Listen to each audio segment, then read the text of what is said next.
In preparation for the upcoming release of Spider-Man 2 in October 2023, let's revisit the history of a popular web slinger a little. Spider-Man, the superhero created by Stan Lee and Steve Ditko in 1962, and one of my personal favourites, gained enormous popularity through Marvel Comics, and it only makes sense that he would feature in video games, at least for alongside TV shows, films and so on. Games featuring Spider-Man traversing in a mostly open 3D environment can be traced back to the 2000 multi-platform game simply titled Spider-Man, my first Spider-Man game. Subsequent games would be inspired by least of all games based on the films, including 2004 Spider-Man 2, with its more realistic web swinging and complete freedom in an open world as a first for superhero-themed games. Several years and games later, Sony Interactive Entertainment spoke to Insomniac Games, best known for the Spyro, Ratchet & Clank and Resistance games, about doing a licensed game for their first time, and based on Marvel Comics. Marvel games were determined for the story in the game to not be based on a film or comic from before, and Insomniac Games were keen to go with Spider-Man based on how relatable he is. Spider-Man games have been mostly hit or miss over the years, so let's see what this daunting project, finally released in 2018 under the simple title of Marvel Spider-Man, is like.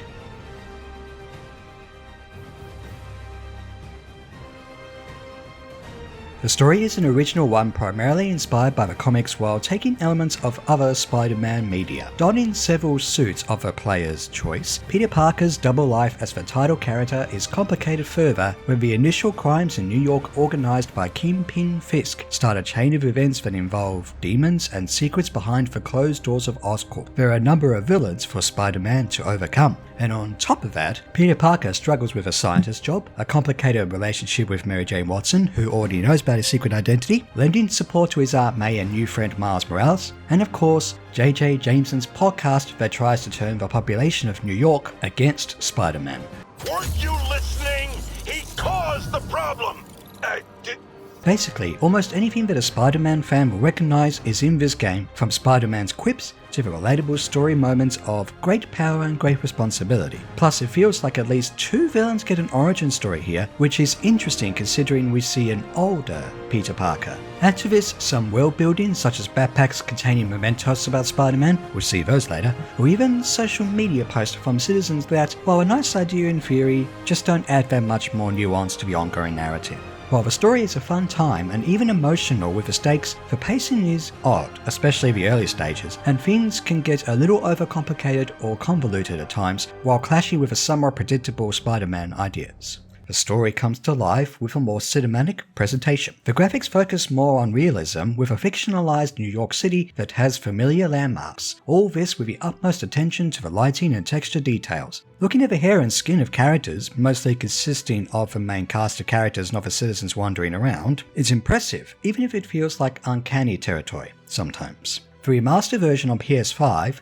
which is the version primarily shown in this review, adds subtle but still great changes to the graphics in regards to ray tracing and so on, where buildings and even the water and sky are convincing, though the graphic fidelity and what is sometimes lost to the detail, such as the citizens wandering around, does depend on one's home entertainment setup, frame rate, and the switching on or off of performance mode. Then again, this is a remaster of a, at the time, 2-year-old game that already looked great on the PS4. However, the remastered version makes a somewhat divisive change. Peter Parker's face. The original PS4 version had an older looking Peter Parker versus the younger one in the remaster, with the latter being done for a better matching facial look for the motion capture and voice work by Yuri Lowenthal. Though it has to be said, Yuri and the rest of the voice/motion capture cast mostly do a great job as each of their characters. The music composed by John Pazzano is not as memorable as it is in other Spider-Man media, but it is definitely complimentary, non-intrusive, and adds a cinematic flair. The main theme is the most memorable and subtly changes throughout the game. When you start playing the game, the sensational feeling of playing as Spider-Man is quickly made apparent. The traversal around an open environment is borrowed certainly from the 2004 Spider-Man 2 game based on its film counterpart, and Insomniac Games' own Sunset Overdrive, but it is explained to the player in a seamless seamless a way as possible. You first learn to web swing, combined with detaching from a web at a high altitude to also using web zips. If you make a mistake or bump into something, not to worry. You can run along walls so that you always feel like you're moving somewhere, plus Spider-Man doesn't really get hurt when landing on the ground. Each web strand has to be attached to something for swinging, but you don't have to know where these land. If you are surrounded by buildings or even trees,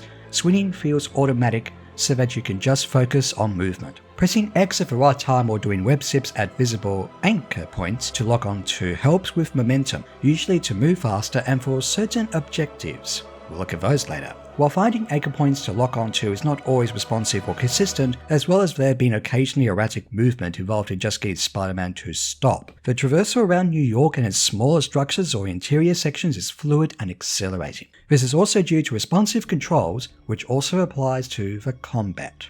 Combat can be somewhat comparable to the Batman Arkham games in terms of combos and mainly using 3 buttons, but Spider-Man's agility, superhuman strength, and web shooting have to be noted. You can pull off a series of punches and kicks with just one button, as well as use web to restrain enemies and throw objects at them. Combine this with jumping off walls and even web zipping, and you'd think Spider-Man would be invulnerable, but no. The use of spider sense visible over Spider-Man's head is helpful in dodging attacks, and with crowds of enemies, some of which have melee weapons or shields, and then some to move around. You'll need to be quick on your feet, so as not to feel overwhelmed and see Spider-Man's health bar depleted. The strategy here is in utilizing your focus bar. Successful attacks and dodges build focus, and focus can be used to either instantly finish off most basic enemies when a bar is full though, or to partially replenish your health bar. Deciding whether to forego a full focus bar to heal Spider-Man instead of instantly finishing an enemy is a decision to be made to the heat of the moment, combined with a possibility of constantly dodging, so the combo counter can be very high. In fact, the combo nature of combat alone can be extremely fast-paced and even tiring, but in a very good way. Over time, Spider-Man can unlock more gadgets such as electrical web, web mines, web bombs, and more. These can be extremely useful in stealth sections where you either cannot be spotted at all, or you can take out enemies gradually so they don't appear as overwhelming. Combat is obviously needed in boss fights, and these can be generally fun to figure out, though they feel almost entirely absent in the middle of a game's story. They mostly tend to require dodging, throwing objects, and even quick time events to expose them to the attack button, which is a little repetitious and easy, but otherwise, the fast-paced combat and of course presentation makes almost every boss fight memorable and even emotional depending on the story beats. The only problem with how combat is implemented is locking onto enemies in regards to web abilities and throwing objects, where trying to lock onto a specific enemy with a web to strategically disarm them or throw them at enemies is barely precise. But not to the point where a little improvisation will go a long way, except maybe in the final chapters of a game where enemies are more shielded. That can be a little infuriating. So, you learn to move around and fight enemies to begin with, but how does progression work? Well, you essentially move Spider-Man around on points in the large map to start mandatory main missions and optional side missions, as well as look for plenty of collectibles, challenge minigames, and even puzzles partially based on Peter Parker's nerdy science knowledge. All of these provide experience points and or tokens. The experience points level up Spider-Man, so you can mostly get random increases of max health or max damage and so on. You even get skill points to spend in free skill trees centered on combat and traversal, such as yanking enemies up in the air to build in focus faster. Which skill you choose depends on your playstyle, but a balanced approach to each of the free trees is crucial. The tokens, however, depend on a variety of collectibles and missions. There are challenge tokens, backpack tokens, research tokens, crime tokens, base tokens, and landmark tokens. Whether it's completing challenging minigames, bases of enemies, several of which appear in almost randomly generated crimes around the city, taking pictures of landmarks, or collecting backpacks of Spider-Man's mementos, you will almost always want to get tokens to spend on the aforementioned variety of suits, with powers and mods, and other gadgets and upgrades. As is the case with most side content in video games in general, these can vary in quality and are subjective in how much you'd want to do them. After unscrambling radio towers to open more of a map opening feature easily comparable to Assassin's Creed and other open world games, you get to sense where most of these things are. Backpacks, for example, you get a good indication as to where they are, but you may have to move or climb around until you actually find them. Crimes are combat sections that randomly appear in your vicinity through visual and audio cues, and one of the side missions involves a homeless man asking Spider-Man to collect pigeons.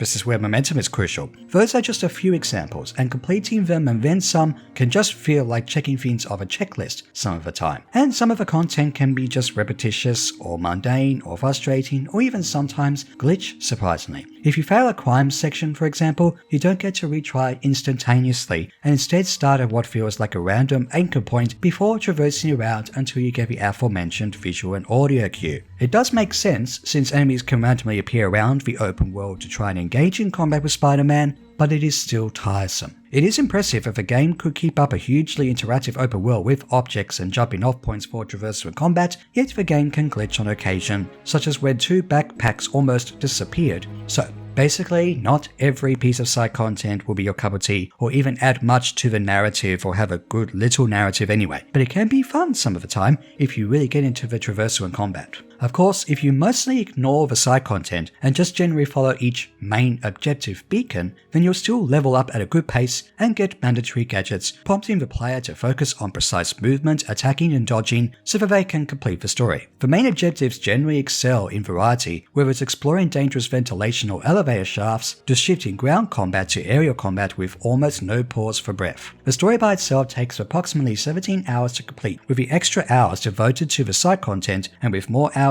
still if you hope to complete the extra criteria, such as getting the gold ultimate rankings in a challenge, which can be challenging. Also, to break up the fast-paced gameplay are sections where you play as just Peter Parker, or Mary J. Watson, or Miles Morales, all of which focus on mixtures of puzzles and stealth. Peter's ones are purely about moving around and solving puzzles, including the aforementioned science puzzles that are purely about placing parts correctly. MJ and Miles, however, spend a good portion of their sections having to avoid, distract, or stun enemies before getting to a puzzle or story point. These sections are hit or miss, and a little grating and restrictive at times, although the puzzles can be somewhat interesting while not too taxing on the brain. The good thing about the puzzles is the accessibility option to turn them off, so that it's all about the movement, combat, and even stealth. Heck, you can turn off quick time events if they become or already are stressful for you. These accessibility options, alongside others such as the additional difficulty levels centered on enemy health and damage that can be switched around during the game almost any time, plus side content you could be missing and New Game Plus, to keep the value of the game up beyond just simply seeing the story ending. Plus, there is the DLC, which consists of 3 small campaigns under the umbrella title of The City That Never Sleeps. Completing each main campaign from one objective to another doesn't take as long as the main campaign in the base game, not even close, which also means the story of the city is not as great as the main story. It does have its moments, however, especially with the side characters and the events actually taking place 3 months after the main story. This also means that the side content is elaborated on a little, adding more to its 3 campaigns with actually nice little story moments, including Black Cat's quest. Though the less said about social media added villain Screwball's voice, the better. Let's keep this party going!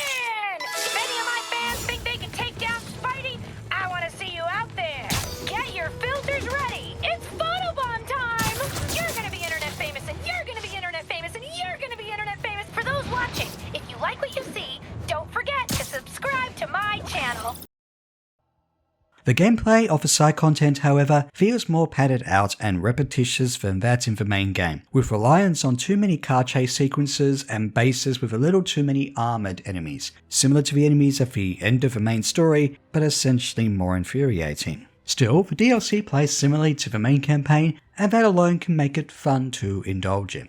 Marvel's Spider-Man, originally released in 2018, is easily an incredible game. For all of its flaws, such as the occasional glitches and erratic gameplay, some of the repetitious checklist side content, sometimes underwhelming puzzle and stealth sections, and somewhat unnecessary DLC with its mostly repetitious content, the story, traversal and combat mostly override them to provide one of the best licensed superhero experiences in gaming. In fact, one of the other great things about it is that while it is a fairly large open world, the size and amount of content is large, but not too large. A bit of a rarity amongst modern open world games that may border on length being in the triple digits to even get to the story ending. Sure, there is a lot of combat and it's another open world game, but it's a very well made one. It's commendable how Insomniac Games managed to make a huge interactive game world where you truly feel like Spider-Man while you're playing. Okay, there is probably some Spider-Man